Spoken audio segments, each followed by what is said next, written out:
Hi guys. So I'm going to read Tales of Suspense number 43.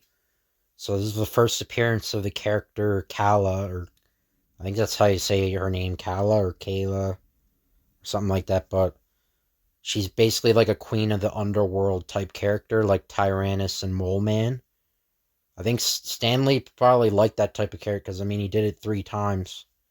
But this character is a woman, and I think she tries to seduce Iron Man, I think, in this story, but never has mighty Iron Man faced so deadly a foe as Kala, queen of the netherworld. Either you betray your world, Iron Man, or I will slay your friends. The choice is yours. If I surrender, Earth is doomed. But if I fight her, my friends will die. What can I do? Down, down to the center of the Earth goes Iron Man on his most dangerous mission of his career. The fate of the entire world hangs in the balance as a fantastic duel takes place at the Earth's core between two ultra-powerful foes, the awesome Iron Man versus Kala, Queen of the Netherworld. Entering our Netherworld was a mistake of your life, Iron Man. A bolt from our disintegrator cannon will soon vaporize you into nothingness. Don't bet on it, Kala. You may be in for the shock of your evil life. So plot Stanley, script R. Burns, art Jack Kirby, inking Don Heck, lettering Art Simic. One day in the wind tunnel, as scientist Anthony Stark's private lab. Good heavens! The wind velocity control panel exploded. The wind's going berserk. Help! Guard, sound the alarm. Or contact Mr. Stark. Tell him that wind machines are generating gusts of tornado force. God grief! The drafts are ripping the missile. We are testing right out of its mountings. Heaven help anything that gets in the way of that thing.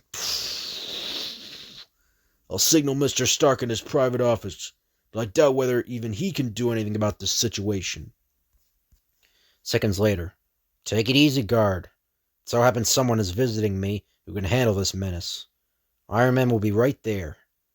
Iron Man, gosh, what a break for us.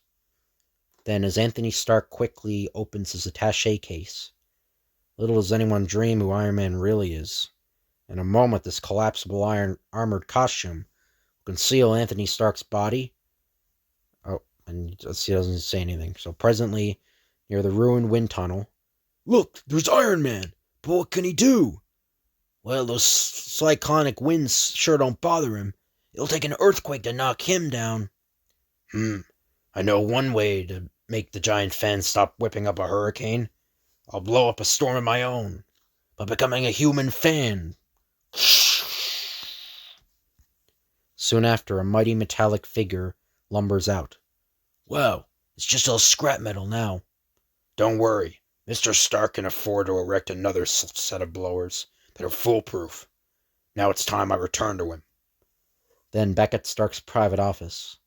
I better make an appearance as Anthony Stark before my staff starts wondering why I didn't show up during the emergency, since there's a little chance of another crisis arising right after that one.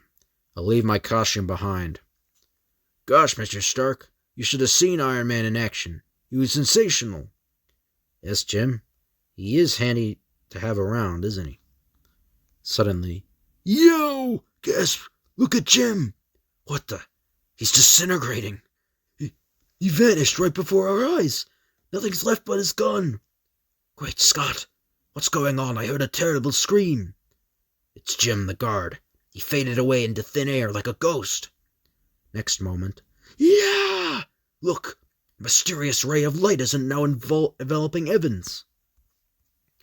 He's disappearing just as Jim did. Incredible. If we all didn't see the same thing, I'd say one of us imagined it. Maybe it's some form of mass hallucination. My gosh, now something's surrounding Mr. Stark. Get me out of here. He's trying to break free, but he can't. The thing is sinking into the ground. We must free him before it's too late. It's impossible. He doesn't shatter even with bullets. The slugs bounce right off of it. Then Stark is doomed. and the same fate might overtake any of us at any moment. Meanwhile, below the earth, I'm descending as if I were aboard some supernatural elevator, heading for some unbelievable basement. This can't be real. Nothing offers any resistance to this glass cage. No rock impedes it. But how? Wait, I'm dropping into a strange underground world. Stark has arrived. Release him. Yes, your highness. I am Kala, queen of the Netherworld.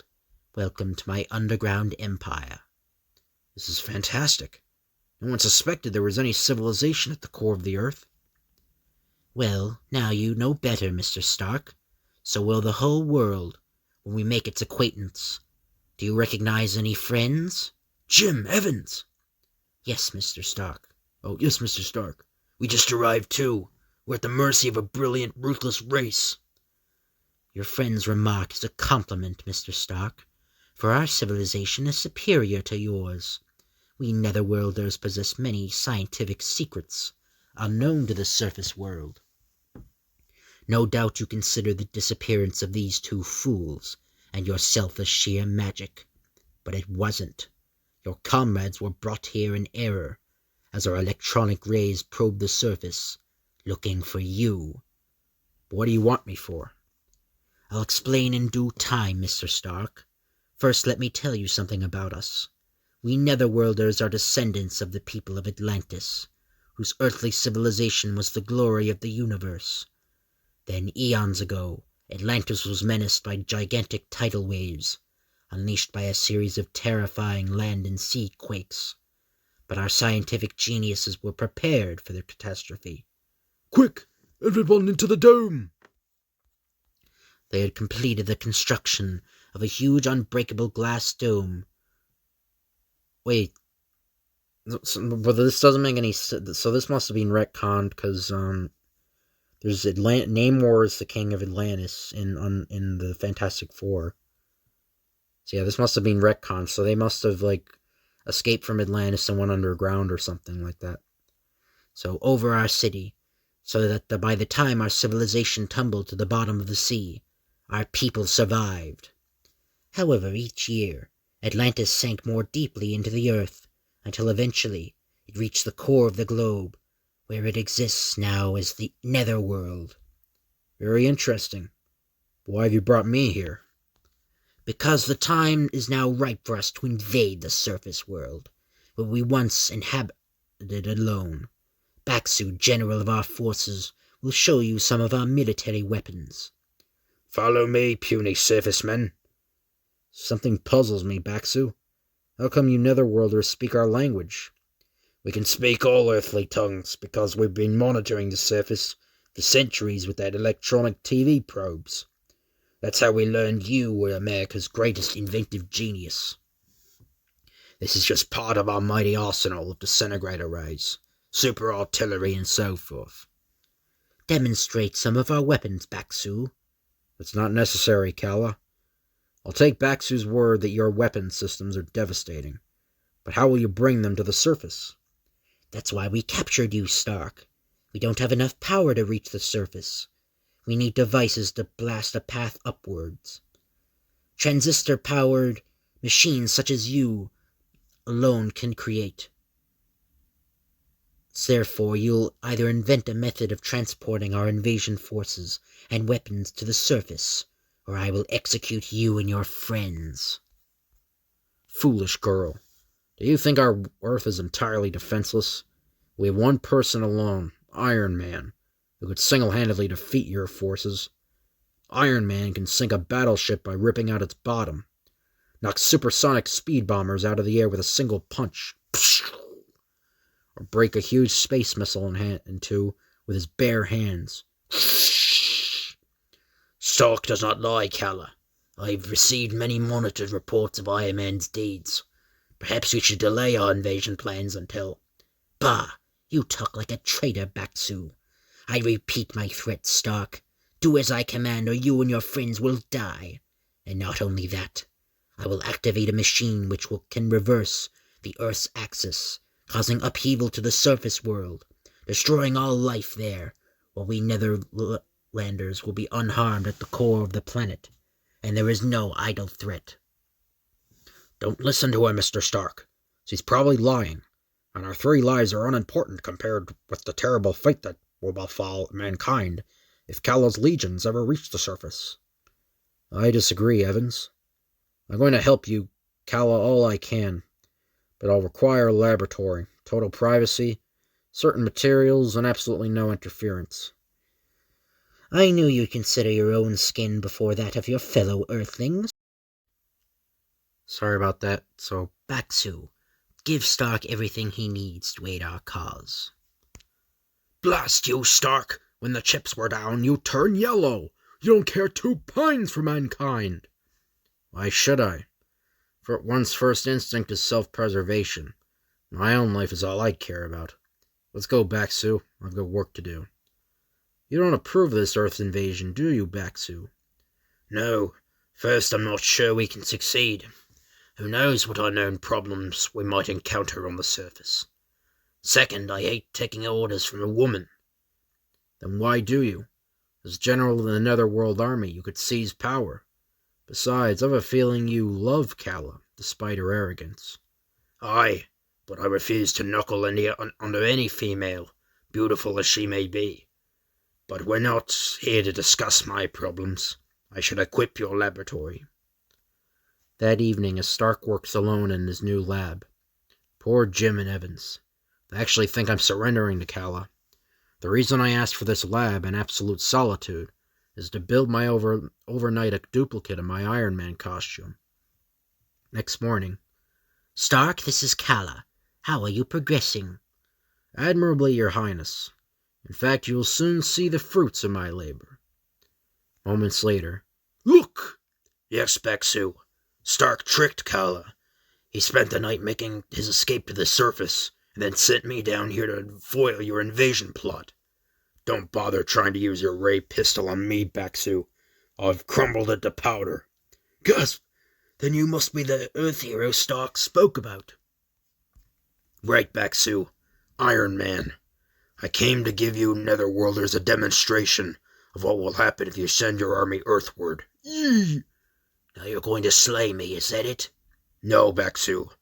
As you know, I've only just stamped my foot to flatten you into a pancake, but I've no intention of harming you. Stark spoke well of you as a man of courage and intelligence, so I will spare your life. I believe you should be the ruler of the natural ruler of the Netherworld, instead of that beautiful but vain creature, Kala. Still, the weapons are terrifying, Iron Man. They might destroy you despite your amazing strength. But it's not only brute strength I possess, Baksu. Stand aside and watch what I can do with electronic powers. Your Highness, Stark fled to the surface and sent Iron Man to do battle with us. He's already subdued Baksu. Then use our invincible weapons to destroy Iron Man. Obliterate him with our disintegrator cannon. Farewell, Iron Man. Soon you will be vaporized into nothingness. Only if I let that disintegrator bolt hit me. But instead I will aim an electronic reverse energy beam at the bolt. Suddenly there is a loud explosion as the 2 beams collide. And the result? The disintegrator is disintegrated. Got any other bright ideas, Kala? Yes, our impersonic flamethrower. It will reduce your iron costume to molten metal. Mere flame, Kala? You lack imagination. I have merely had to toss a pellet of concentrated chemical crystals at the flame, which is about to engulf me. And lo, the crystals transform into the flame chemically into a block of ice. Which, by the way, shatters to bits against my body. Snow, anyone? Don't gloat yet, Iron Man. We'll get you with our magnetically directed machine gun, which fires atomic bullets. Sheer waste of time, Kala. I simply hurl a few of my tiny transistor-powered magnets into the air, and your atomic bullets alter their course, upward. Foolish queen. So far I've restricted myself only to defensive measures against your weapons. But can you imagine what would happen if I protected all Earthmen by multiplying them electronically with countless images? Watch. See, Kella? The tiny mirrors I distributed create multiple illusions of me, like the many visions you see in a trick mirror. Now decide, which image is just a reflection of me? Which me do you zero in on? This one or this one? Come on, Kella, make up your mind. Whom will you order your men to fire at? Suddenly, Iron Man detaches himself from the multiple images, seizing Kala as she shrieks in dismay. While you're making up your mind, I'll just take you on a little journey. No! You're mad. We'll crash into the glass dome and be killed. Nonsense. The unbreakable glass will yield to the speed generated by my attachments and the transistor-powered clippers in my hands. Yeah, but what about her, though? Like, she might get, impaled with the glass. But anyway. See? We're penetrating the glass as if it were made of butter. The same goes for the layers between us and the surface. My nuclear-powered clippers are gouging a nice wide shaft. Behold, Kella, we're on Earth's surface now, but you haven't survived the journey as well as you might have expected. As I figured, the atmosphere up here is vastly different from that in the netherworld, and has caused some hideous changes in you. Look into that pool of water. By the gods, I am hideous. I've turned into an old hag. Exactly. At the instant your netherworld army hit the surface, they would also age and grow weak as old men. Now, do you want to invade Earth? Or... No, take me back, I implore you. I want to be young and beautiful again, even if it means remaining in the netherworld forever. A wise decision, Kalla. You may be cruel and ambitious, but you're not stupid. Presently, in the netherworld once more. I am myself again. Thank you, Iron Man, for not destroying my beauty. I will allow Stark's friends to go free. Iron Man, you here too? Yes, and he's just wonderful. Won't you stay here with me, Iron Man? Together we can rule the netherworld. I'm flattered by your invitation, Kalla, but there are other men more suitable than I to become king of your underground empire. For example, Baksu. Marry Kalla, Baksu, and rule wisely. Kalla will explain to you why any thought of an Earth invasion, is sheer folly. Well, I thought that long ago. Thank you, Iron Man, for teaching our ruler a well-deserved lesson. Never forget that you'll always be welcome here. Next day on Earth at a cocktail party. There's Tony Stark, New York's biggest wolf. At least his adventure under the earth kept him away from the girls for a while. That's what you think, bub. And the end. So I hope you guys enjoy this video. If you could like, comment, and subscribe, that'd be appreciated. Thank you all for watching, and I'll see you guys later.